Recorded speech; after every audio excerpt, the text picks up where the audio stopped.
क्या है, कई सारी चीजें हर एक बार देखिए आपको रिवील हो रही है चीजें, कई गुत्थियां सुलझ रही है ना। और ऐसा नहीं, ये भी एक एक्सपीरियंस है, इसमें जो मिल रहा है उसका उत्सव is very true, is very right कि आपको केवल आपको कृष्ण नहीं बनना, आपको बुद्ध नहीं बनना है, आपको सेल्फ रियलाइज्ड बनना है सही मार्ग में। लेकिन देखिए बुद्ध भी कई मास्टर्स के थ्रू गए, इवन भगवान कृष्ण और भगवान राम भी आए, उन्होंने, हालांकि वो खुद अवतारी थे जिसे हमारे शास्त्र बताते हैं, लेकिन प्रमाण है कि वो भी, उन्होंने भी गुरु धारण किया, उन्होंने भी सीखा, शायद हम लोगों को सिखाने के लिए कि go through the process.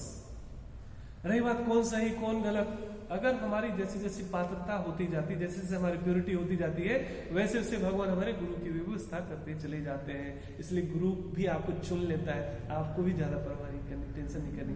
This is the best answer, इसी को बोलते हैं self realisation. Enjoy the journey, don't attach with the goal, enjoy the journey, your goal is pious. जब भी मैंने बताया ना, एक बार पर्पस क्लियर हो जाए, नेचर स्टार्ट हेल्पिंग यू। आपका यहाँ पे होना मतलब क्या है, कहीं ना कहीं भीतर तो था, तो ईश्वर आपको सहयोग कर रहे हैं, प्रकृति आपकी सहयोग कर रही है। तो जरूरी नहीं कि वैसा होगा तभी हम सोचेंगे, हम बुद्ध हो जाएंगे तभी सोचेंगे कि मेरा मेहनत सफल हुआ, ऐसा नहीं है। जहां तक पहुंचे वो बहुत सफलता थी, उसका उत्सव मनाए, पीठ थपथपाए कि आप बहुत लोगों से बेहतर कर पा रहे हैं, बेहतर सोच पा रहे हैं, आपकी जीवन धीरे धीरे बेहतर हो रही है। तो आपने और क्या बताया था, बहुत सुंदर बात थी, एग्जैक्टली लाइन क्या बताया था? जब गए थे तो उनके सामने कोई, वो बुद्ध बनने नहीं गए थे। हाँ, वो बुद्ध बनने नहीं गए थे, वो सेल्फ रियलाइजेशन गए थे। I want to know why is this suffering, what is the reality, what is the truth. वो तो हमने बनाया, तो अपनी सेल्फ रियलाइजेशन बताई। वो तो क्या, वैसे तो वो मन जैसे डिप्रेस क्या हो गए थे बिल्कुल हालात से कि भाई हाँ डिप्रेस से हो गए और वो घर से निकल गए। उन्होंने साधना की तपस्या की थी और बुद्ध पूर्णिमा के दिन सेल्फ रियलाइजेशन हुआ था।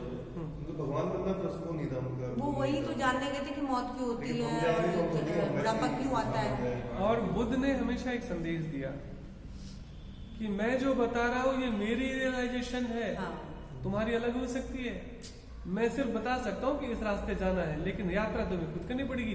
तुम्हारा अनुभव अलग हो सकता है मेरे से, ये मेरा अनुभव है।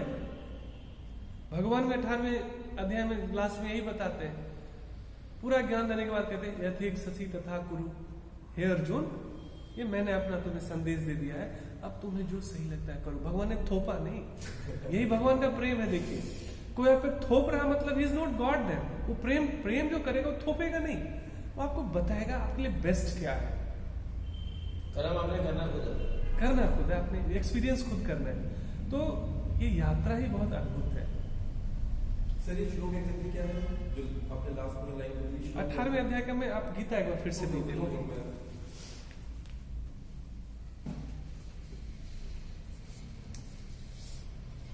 18वें अध्याय में भगवान, एग्जैक्टली पूरा श्लोक नहीं आ रहा, but this is 19th chapter for sure. आप लोग भी ढूंढना शुरू उसमें तो शायद ऐसा कुछ बताया कि मेरी भक्ति करने की जरूरत नहीं है, अपना कर्म को ही अपनी पूजा मानो। नहीं, ऐसा नहीं बताया भगवान ने। भगवान ने तो बताया कि मेरी पूजा करो, मेरे शरण में आओ। सर्व धर्मान परित्यज्य मामेकं शरणं व्रज अहम त्वं सर्व पापेभ्यो मोक्षयिष्यामि मा शुचः। सभी धर्मों का त्याग करके है अर्जुन मेरी शरण में आओ, मैं तुम्हें सभी पापों से मुक्त कर दूंगा। और बाद में कहते मां शुचः, डोंट फियर, डरो मत, संदेह मत करो इसमें, मैं कह रहा हूं, स्पष्ट बताया भगवान ने। तो यथेक सती तथा है 18, आप लोग भी देखना शुरू किया ताकि जल्दी मिल जाए।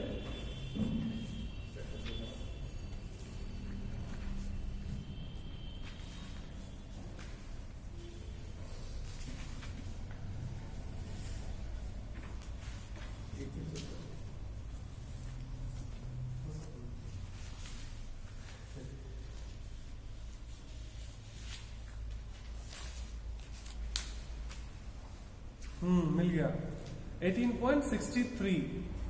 इति ते ज्ञानमाख्यातम गुह्यात गुह्यतरम मया विमृश्यैत दशेषेण यथेक सती तथा कुरु।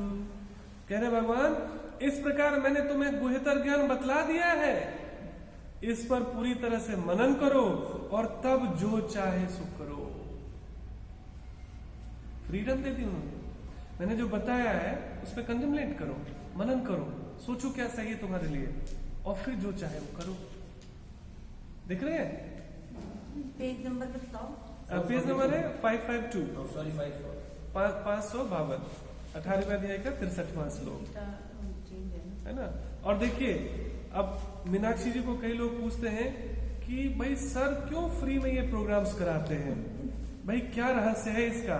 अब उसका आंसर भी 18वें अध्याय में देते हैं भगवान, जरा देख लीजिए, उसको भी हम लगे हाथ।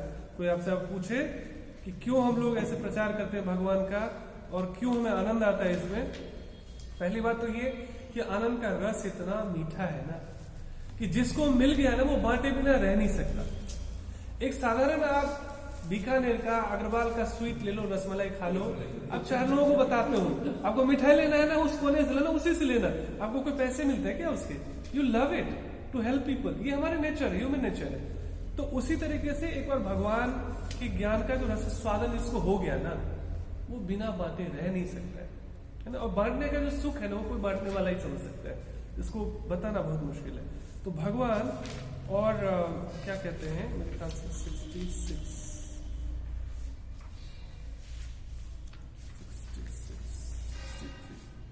हाँ,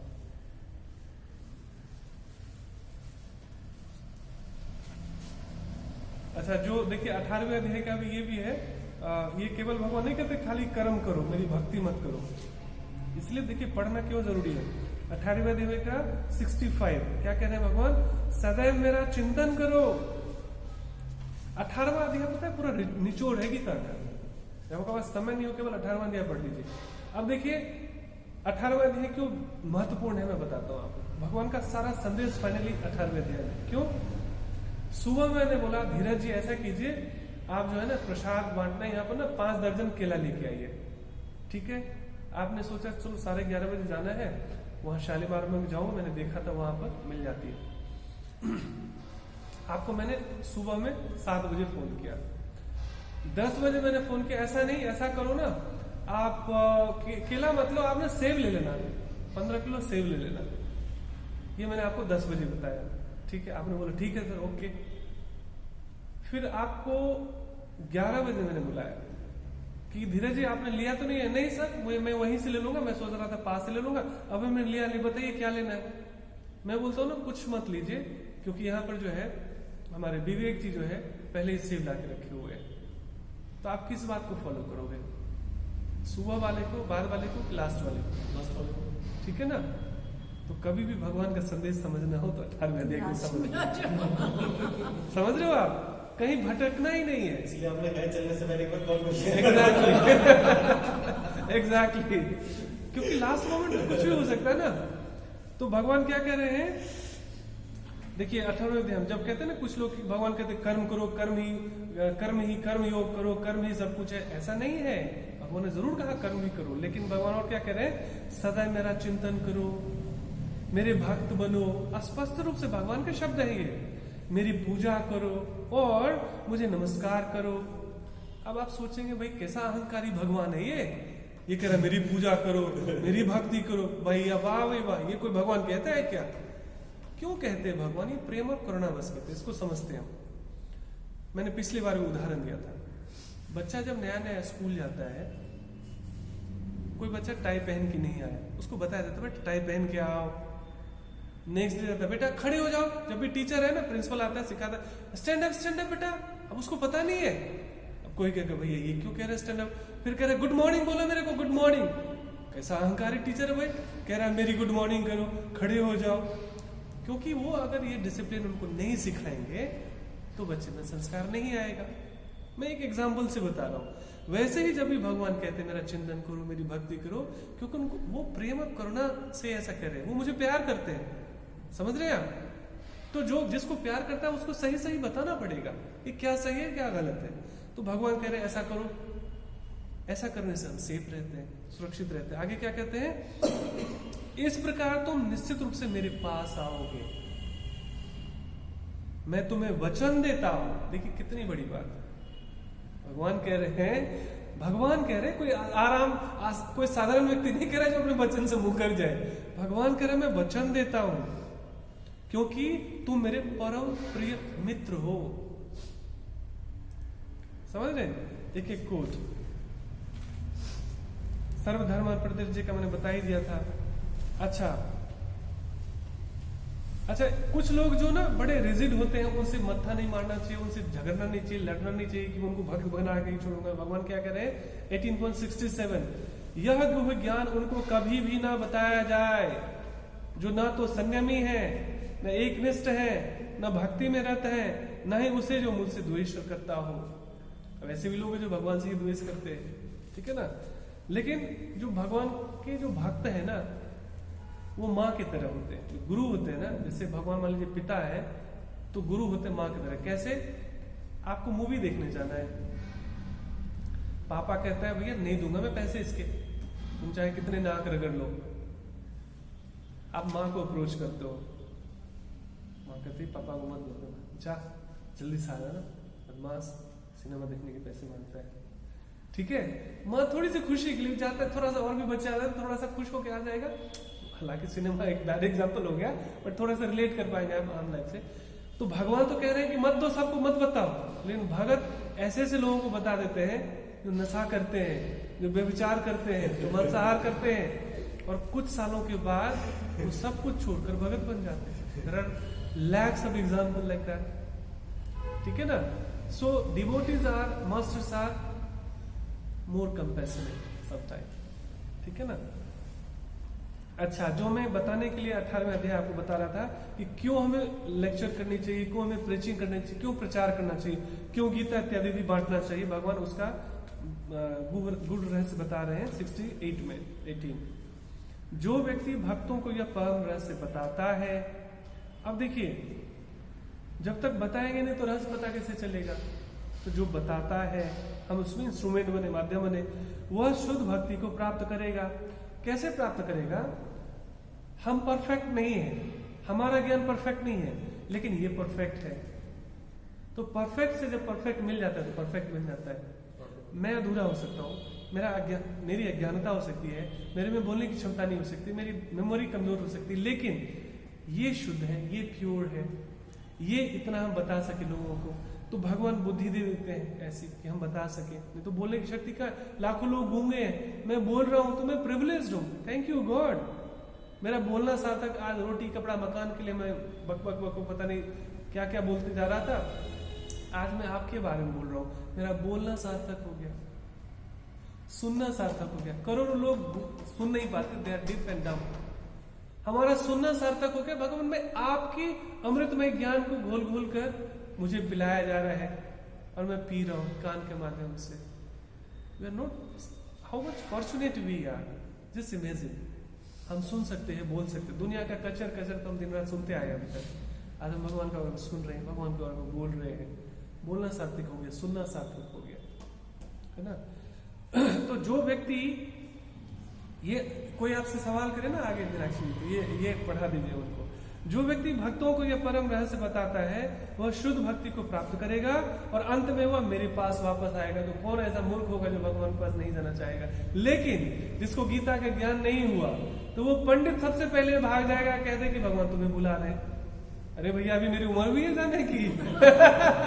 अगर भगवान बुलाने लग जाए और गीता का ज्ञान न हो पंडित और पुजारी विद्वानों को भी, तो सबसे पहले वो मंदिर छोड़ के भाग जाएगा। समझ रहे? भक्त हमेशा तैयार रहता, ऑलवेज रेडी। भगवान आपके पास, आई एम ऑलवेज रेडी। तो क्या हुआ? मृत्यु का भी भय खत्म हो गया। नहीं तो विद्वान को चाहे कितना भी ज्ञान हो जाए, मरने से वो भी डरते हैं। तो इसीलिए मैं बता रहा हूं, हमेशा 3 चेक पॉइंट है, मृत्यु का भी भय न रहे। इसका ये मतलब नहीं कि इलेक्ट्रिक वायर पकड़ लेना, भगवान ऐसा कहीं गीता में नहीं बताते। कहने का मतलब जो हमारा लाइफ है, जो दिया गया है, वो तो हमें पूरा उसके लिए शरीर की रक्षा करनी पड़ेगी, योग भी करना पड़ेगा, ध्यान भी करना पड़ेगा, है ना, सब कुछ साधना भी करनी पड़ेगी। लेकिन प्रकृति जब चाहती है उसमें कोई छेड़छाड़ नहीं, ठीक है ना। जब मृत्यु आनी आएगी, और जो डिपार्टमेंट किसी और का है उसकी चिंता मैं क्यों करूं? मृत्यु का भी भय खत्म हो गया। रही बात वही अपने नियर एंड डियर की कभी डेथ हो जाती है, उसके लिए बड़े लोग डिप्रेस हो जाते, परेशान हो जाते हैं। वे उसका भी इसलिए नहीं कर सकते क्योंकि आप अगर यात्रा करते हो मुंबई की, तो हर एक यात्री का प्लेटफॉर्म अलग अलग है। हम साथ में आए भी नहीं थे, कोई अकेले अकेले आए हैं, अकेले अकेले जाएंगे, ये सच्चाई है। कोई रोना धोना सारी भुगतता है, तो ये पुख्ता करता है, आपको निर्भय करता है ना। तो सबका अपना अपना प्लेटफॉर्म आएगा, वहीं उतरेंगे, सब आपके साथ मुंबई में ही नहीं उतरेंगे। तो वह शुद्ध भक्ति को प्राप्त करेगा और अंत में मेरे पास आएगा। आगे क्या कहते हैं, इस संसार में उसकी अपेक्षा कोई अन्य सेवक न तो मुझे अधिक प्रिय है और न कभी होगा। बताइए कितना बार ब्रह्मास्त्र है। सर इसमें ऐसा भी है कुछ, जैसे हम हिंदी पढ़ लेते हैं तो जरूरी है संस्कृत भी पढ़नी चाहिए, मतलब संस्कृत का ही पुण्य है। जरूरी नहीं है कि आपको संस्कृत पढ़ सकते हैं, लेकिन अगर आप पढ़ सकते तो जरूर पढ़ना चाहिए, और नहीं पढ़ सकते तो प्रयास जरूर करना नहीं, चाहिए। प्रयास सब करते हैं, लेकिन जैसे एक चीज आती है ना कि ये तो भगवान जी के मुख से निकले हुए हैं। बिल्कुल सही बात है, लेकिन दुनिया की हर एक चीज भगवान की है। हर एक चीज, इसको बोलते हैं तदीय वस्तु। भगवान से अलग कुछ है क्या? समझ रहे हैं आप? भगवान से अलग कुछ है ही नहीं, चाहे वो हिंदी हो। मैं तो बचपन से वही पढ़ते उर्दू में भी गीता है, गीता प्रेस वालों की होती है, वो हिंदी में तो वही पढ़ती हूँ, वही रटी हुई है। कोई दिक्कत नहीं है। आज सऊदी ये तो अरेबिया अब मैं में, आपसे जुड़ने के बाद ये पढ़ती हूँ। सऊदी अरेबिया अरब कंट्रीज में ऑफिशियली गीता को ट्रांसलेट किया गया उर्दू में। इसका मतलब उनको लाभ नहीं मिलेगा, 100% मिलेगा। भगवान ने कहीं नहीं कहा कि मेरी संस्कृत में बात समझोगे तभी। ये तो लैंग्वेज है ना। ये भारतीय होने के नाते हमें गर्व करना चाहिए कि हमारे पास संस्कृत है, हमें सीखना चाहिए, है ना। लेकिन कोई बहाना नहीं है। आज आपको इंग्लिश अच्छी है, इंग्लिश में पढ़ लो, हिंदी अच्छी है, हिंदी में पढ़ लो, कोई बहाना ही नहीं। समझ रहे हैं आप? तो गीता के लिए आज के डेट में कोई बहाना है ही नहीं। तो आपको जो सब समझना, भगवान के संदेश को समझना, उसमें जीने का प्रयास, इससे भगवान खुश होते हैं। कोई कितना रट ले, कई लोगों को 700 श्लोक गीता का याद है, लेकिन अगर किसी एक श्लोक में भी वो जी नहीं रहा है, भगवान क्या उससे खुश होंगे? ऐसे खुश नहीं होंगे। हाँ, उसको अज्ञात स्वीकृति मिलेगी, पुण्य मिलेगा, लेकिन भगवान तो ये चाहते हैं कि जो मैं बता रहा हूं उसमें चलो, वाणी सेवा। तो भगवान क्या कह रहे हैं आगे 69 में। टाइम थोड़ा आज एक्सीड कर गया, तो जल्दी फिनिश करो, एक्चुअली बहुत जरूरी है। और इस संसार में उसकी अपेक्षा कोई अन्य सेवक न तो मुझे अधिक प्रिय है और न कभी होगा। समझ रहे ना? तो कोई आप पे संदेह करे कि आप क्यों कर रहे हो, तो कि मैं भगवान का अच्छा बच्चा बनना चाह रहा हूँ, क्योंकि भगवान कहते हैं मुझे मेरा जो प्रचार करेगा उससे अधिक मेरा कोई प्रिय नहीं होगा। तो कौन भगवान का प्रिय नहीं बनना चाहेगा, है ना। और जो श्रद्धा, अच्छा उससे पहले कहते हैं, और मैं घोषित करता हूं कि जो हमारे इस पवित्र समाज का अध्ययन करता है वह अपनी बुद्धि से मेरी पूजा करता है। इसलिए स्वाध्याय की बात, आप पढ़ते भी हो तो बुद्धि से पूजा करो, दिस इज वर्शिप। अगर आप मंदिर जाके फूल चढ़ाना भूल भी गए, अगर आप पढ़े भी लिया गीता, तो आपने बुद्धि से पूजा कर ली भगवान की। भगवान स्वयं कह रहे हैं। आगे है, और जो श्रद्धा समेत तथा द्वेष रहित होकर इसे सुनता है वह सारे पापों से मुक्त हो जाता है और उन शुभ लोगों को प्राप्त होता है जहां पुण्यात्माएं निवास करती हैं। एक एक चीजें इतनी, है ना। हे प्रथापुत्र, हे धनंजय, क्या तुमने इसे एकाग्रचित्त होकर सुना, और क्या अब तुम्हारा अज्ञान तथा मोह दूर हो गया है? तो बाद में अर्जुन कहते हैं कि हाँ। अर्जुन ने कहा, हे कृष्ण, हे अच्युत, अब मेरा मोह दूर हो गया है। आपके अनुग्रह से मुझे मेरी स्मरण शक्ति वापस मिल गई।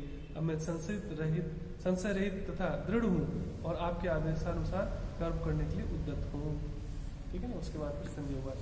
हरे कृष्ण।